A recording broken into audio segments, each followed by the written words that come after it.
Teamwork leads to greater efficiency. Whatever be the job, a complete set of people in coordination can make it possible.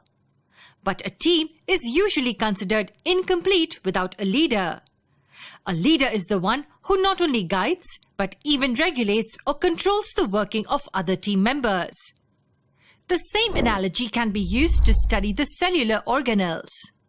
The various organelles are like the in charge of specific functions. And can you guess who acts like the leader here? It's the nucleus. You heard me right. The nucleus is the controlling unit for every organelle. Located right at the center of the cell, it governs the functions of the other organelles. But how does it regulate the activities of other organelles? Let's try finding it out in this video. The reason why nucleus is given the status of the major cell organelle is because it contains the genetic material of the organism. Now, what could this genetic material be? If we zoom in this nucleus, we find these tangled thread-like structures. Any idea what these structures are? These are called the chromatin fibers. Are they important to us in any way? Well, they are the most important component of the nucleus and even the complete cell, because these chromatin fibers enclose the genetic material within them. When the cell has to divide, these long threads coil themselves to form a sophisticated and compact structure called the chromosome. We have come across this term often. It looks somewhat like this. These chromosomes are made up of smaller important segments. These functional units are called genes. Genes form the basis of heredity in all organisms.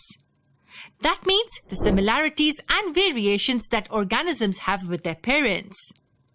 For example, what do friends and family say when they see a baby?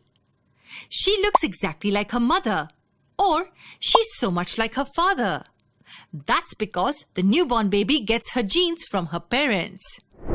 Now let's zoom in a bit more. Any idea what these functional segments named genes are made up of? Genes are made up of molecules of DNA. You heard me right. Deoxyribonucleic acid, abbreviated as DNA, forms the genes. So now if we go in the reverse manner, then we have DNA molecules forming functional segments called genes. Many such genes come together to form the chromosomes. However, the compact chromosomal structure exists only when the cell is about to divide. So usually, when the cell is in the resting or the active phase part from cell division, the chromosomes exist as tangled threads called chromatin. In other words, chromosomes and chromatin are the same thing. The genetic material is locked in the form of these chromatin threads present in the nucleus. Now, this was about why the nucleus is called the major organelle. But any idea how the system of regulation works? Well, that happens with the help of proteins. The genes present in the nucleus code for specific proteins. These proteins perform various functions that we find in the cell. So functions right from passing information, communication, or even building structures, all these are carried out by the specific proteins. That is how the nucleus helps in regulating the various functions of the other cell organelles. Unlike the other organelles, even the nucleus has its own membrane that separates the inner contents from the rest of the cytoplasm.